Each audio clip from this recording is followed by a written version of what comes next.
ಇಲ್ಲಿ ನೋಡಿ ನಾನು ಒಂದು ಬಟ್ಲಾಗಷ್ಟೇ ಹೆಸರು ಕಾಳನ್ನು 2 ಬಾರಿ ತೊಳೆದ್ಬಿಟ್ಟು ರಾತ್ರಿನೇ ನೆನೆಸ್ಬಿಟ್ಟು ತೊಗೊಂಡಿನ್ರಿ. ನೀವು ಬೆಳಗ್ಗೆ ಮಾಡೋರಿದ್ರೆ ಅಂದ್ರೆ ರಾತ್ರಿನೇ ನೆನೆಸ್ಬಿಟ್ಟು ತೊಗೊರಿ. ಇದರಲ್ಲಿ 1 ಬಟ್ಲಾಗಷ್ಟು ಹೆಸರು ಕಾಳನ್ನು ನೆನೆಸಿ ತೊಗೊಂಡಿದ್ದೀನಿ. ಮತ್ತು ಅದೇ ಬಟ್ಲೇ ಅರ್ಧ ಬಟ್ಲಾಗಷ್ಟೇ ಸಾಬುದಾನಿಯನ್ನು ತೊಳೆದು ನೆನೆಸ್ಬಿಟ್ಟು ತೊಗೊಂಡಿನ್ರಿ. ಸಾಬುದಾನಿನೂ ಚೆಂದಂಗೆ ನೆಂದವ್ರಿ. ಈಗ ಈ ಹೆಸರು ಕಾಳು ಒಳಗೆ ನೀರನ್ನು ತಗೋತೀನಿ ರೀ. ನೋಡಿ ಹೆಸರು ಕಾಳು ಒಳಗಿನ ನೀರನ್ನು ತೆಗೆದುಬಿಟ್ಟು ತೊಗೊಂಡಿದ್ದೀನಿ. ಈಗ ಈ ಸಾಬುದಾನಿಯನ್ನೇ ಇದ್ರ ಜೊತೆ ಮಿಕ್ಸ್ ಮಾಡ್ತೀನಿ ರೀ. ನೋಡಿ 1 ಬಟ್ಲು ಹೆಸರು ಕಾಳು, ಅರ್ಧ ಬಟ್ಲಾಗಷ್ಟೇ ಸಾಬುದಾನಿಯನ್ನು ತೊಗೊಂಡಿದ್ದೀನಿ ರೀ. ನೋಡಿ ಮೆಜರ್ಮೆಂಟನ್ನು ಕರೆಕ್ಟಾಗಿ ಹಾಕ್ರಿ ನೀವು. ನೋಡಿ ಉದ್ದಿನ ಬೇಳೆ ಬೇಡ, ಅಕ್ಕಿ ಬೇಡ, ಅಕ್ಕಿ ಹಿಟ್ಟು ಬೇಡ, ಮೊಸರು ಬೇಡ, ರವೆ ಬೇಡ, ಏನನ್ನು ಬಳಸ್ತೇನೆ ಮಾಡಿ ತೋರಿಸ್ತಾ ಇದ್ದೀನಿ ನೋಡಿ. ಈಗ ಇದನ್ನು ಮಿಕ್ಸಿ ಜಾರಿಗೆ ಹಾಕೊಂಡ್ರಿ.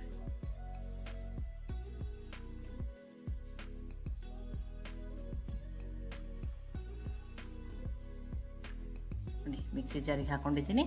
ಇದಕ್ಕೆ ನೋಡಿ ನಾನು ನೀರನ್ನು ಹಾಕ್ಕೊಂಡು ಫಸ್ಟ್ ಹಾಗೆ ರುಬ್ಕೊಂಡು ಆಮೇಲೆ 1 ಬಟ್ಲ ಸಣ್ಣ ಕಪ್ಲೆ 1 ಕಪ್ ಆಗಷ್ಟು ನೀರನ್ನು ಹಾಕ್ಕೊಂಡು ನುಣ್ಣಗೆ ರುಬ್ಕೊಂಡು ತೊಗೊಂಡಿದ್ದೀನಿ ರೀ. ಈಗ ಇದನ್ನು ಬೇರೆ ಪಾತ್ರೆಗೆ ಹಾಕ್ತೀನಿ.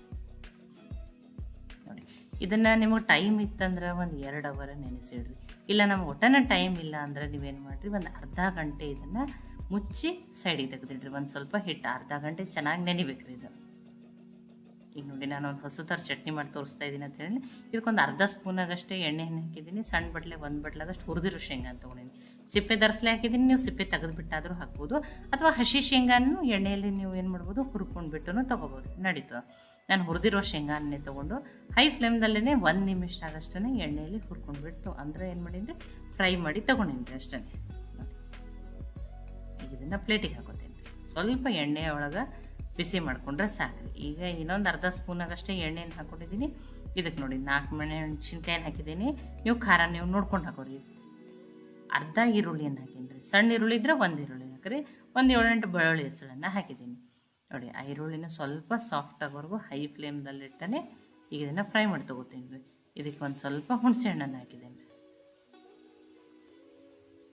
ನೋಡಿ ಈ ಕಡಲೆ ಬೀಜ ಅಥವಾ ಶೇಂಗಾ ಚಟ್ನಿ ಟೇಸ್ಟ್ ತುಂಬಾ ಚೆನ್ನಾಗಿರ್ತದೆ. 1 ಟೊಮ್ಯಾಟೋನ ಹಾಕಿದ್ದೀನಿ. ಈಗ ಟೊಮ್ಯಾಟೊ ಸಾಫ್ಟ್ ಆಗುವವರೆಗೂ ಇದನ್ನೇನು ಮಾಡ್ಬೇಕ್ರಿ, ಬೇಯಿಸ್ಬಿಟ್ಟು ತೊಗೋಬೇಕ್ರಿ ಇದನ್ನು. ನೋಡಿ ಈರುಳ್ಳಿ ಟೊಮ್ಯಾಟೊ ಎಲ್ಲನೂ ಸಾಫ್ಟ್ ಆಗಿದೆ. ಒಂದು ಹೈ ಫ್ಲೇಮ್ದಲ್ಲಿಟ್ಟನೆ ಒಂದು 2 ನಿಮಿಷಗಷ್ಟು ಫ್ರೈ ಮಾಡಿ ತೊಗೊಂಡಿದ್ದೀನಿ. ನಾನು ಗ್ಯಾಸನ್ನು ಆಫ್ ಮಾಡಿದ್ದೀನಿ. ಇದು ಆರ್ಲಿ ರೀ. ನೋಡಿ ಇದನ್ನು ಮಿಕ್ಸಿ ಜಾರಿಗೆ ಹಾಕೋತಾ ಇದ್ದೀನಿ ಶೇಂಗಾ.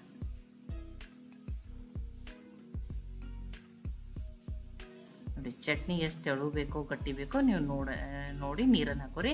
ನಾನು ಗಟ್ಟಿ ಚಟ್ನಿನೇ ಮಾಡ್ತಾಯಿದ್ದೀನಿ ರೀ. ಇದಕ್ಕೆ ನೋಡಿ ರುಚಿಗೆ ತಕ್ಕಷ್ಟು ಉಪ್ಪು. ಸಿಂಪಲ್ ಅದ, ಟೇಸ್ಟಿ ಅದ ರೀ. ನೋಡಿ ಈಗ ಇದನ್ನು ನುಣ್ಣಗೆ ರುಬ್ಕೊಂಡು ತೊಗೊಂಡಿದ್ದೀನಿ ರೀ. ನೋಡಿ ಟೇಸ್ಟಿಯಾಗಿರುವಂಥ ಶೇಂಗಾದ ರೆಡ್ ಚಟ್ನಿ ರೆಡಿ ಆಗಿದೆ. ತುಂಬಾ ಟೇಸ್ಟಿಯಾಗಿರ್ತದೆ. ಇಲ್ಲಾಂದ್ರೆ ನೀವು ಇನ್ನೊಂದು ಸ್ವಲ್ಪ ತೆಳು ಮಾಡ್ಕೊಳ್ಳೋದ್ರೆ ನೀರನ್ನು ಹಾಕ್ಕೊಂಡು ಉಪ್ಪನ್ನು ಹಾಕ್ಕೊಂಡು ಅಡ್ಜಸ್ಟ್ ಮಾಡ್ಕೊರಿ. ಇದಕ್ಕೆ ನೀವು ಒಗ್ಗರಣೆ ಹಾಕಿಬಿಟ್ಟು ಯೂಸ್ ಮಾಡ್ಬೋದು. ನಾನು ಇದನ್ನು ಇದೇ ರೀತಿ ಗಟ್ಟಿ ಚಟ್ನಿ ಹಾಗೆಯೇ ಇಡ್ತೀನಿ ರೀ. ಈ ಚಟ್ನಿ ರೆಡಿ ಆಗಿದೆ ರೀ. ನೋಡಿ ಅರ್ಧ ಗಂಟೆ ಆಗಿದೆ ರೀ.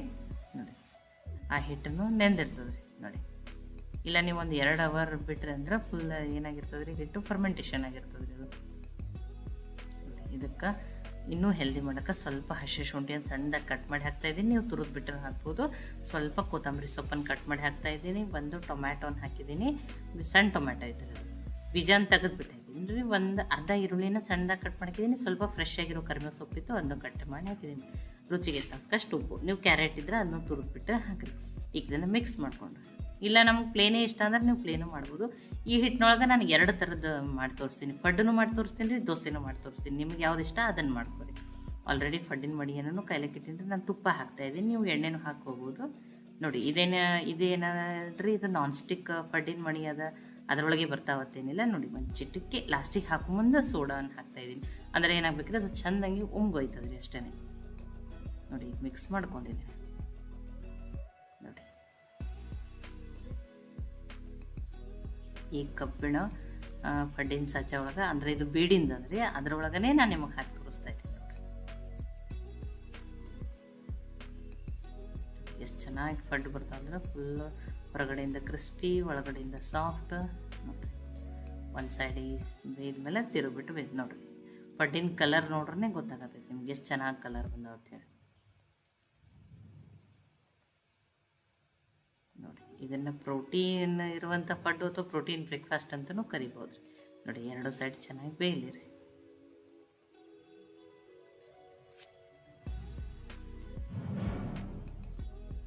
ಎರಡು ಸೈಡ ಚೆನ್ನಾಗಿ ಬೇಯಿಸ್ಬಿಟ್ಟು ತೊಗೊಂಡಿದ್ದೀನಿ ರೀ ನಾನು.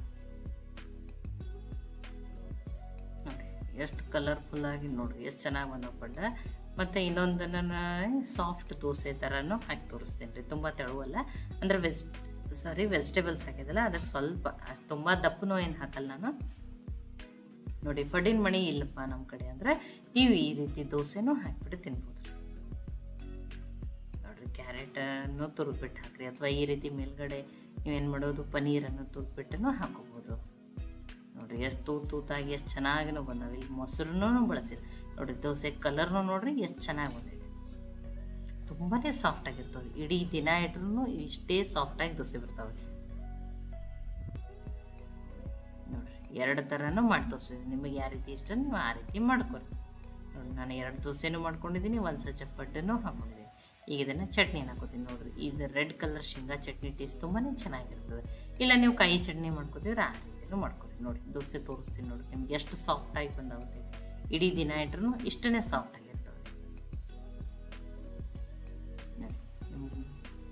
ಪಡ್ಡನ್ನು ಮುರಿದ್ಬಿಟ್ಟು ತೋರಿಸ್ತೇನೆ ನೋಡಿ. ಮುರಿದ್ರಿಂದನೇ ಗೊತ್ತಾ, ಒಂದು ಬಡ್ಡದಿಂದನೇ ಮುರಿಯಾಕತ್ತದ ಅಂದ್ರೆ ಆ ದೋಸೆನೂ ಎಷ್ಟು ಸಾಫ್ಟಾಗಿ, ಪಡ್ಡೂ ಎಷ್ಟು ಸಾಫ್ಟಾಗಿ ಬಂದಾವ ನೋಡ್ರಿ. ನೋಡಿ ಬಿಸಿ ಬಿಸಿ ಟೇಸ್ಟಿಯಾಗಿರುವಂಥ ಪಡ್ಡು ಮತ್ತು ಇದು ಶೇಂಗಾದ ಅಥವಾ ಕಡಲೆಬೀಜ ಚಟ್ನಿ ಜೊತೆ ಬೆಸ್ಟ್ ಕಾಂಬಿನೇಷನ್ ರೀ.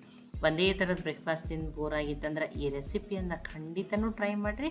ಟ್ರೈ ಮಾಡಿ ನನಗೆ ಹೆಂಗೆ ಬಂದಿತ್ತು ಅಂತ ತಿಳಿಸಿರಿ. ನೋಡಿ ತುಂಬಾ ಟೇಸ್ಟಿಯಾಗಿದೆ. ಈ ಹೆಸರು ಕಾಳಿನ ಪಡ್ಡು ರೆಸಿಪಿ ನಿಮ್ಗೆ ಇಷ್ಟ ಆಗಿದ್ರೆ ಲೈಕ್ ಮಾಡಿ, ಶೇರ್ ಮಾಡಿ, ಕಮೆಂಟ್ ಮಾಡಿ. ಖಂಡಿತ ಟ್ರೈ ಮಾಡಿ ನೋಡಿರಿ. ಮತ್ತೆ ಒಳ್ಳೆ ರೆಸಿಪಿ ಜೊತೆ ಸಿಗೋಣ. ಎಲ್ಲರಿಗೂ ಧನ್ಯವಾದಗಳು.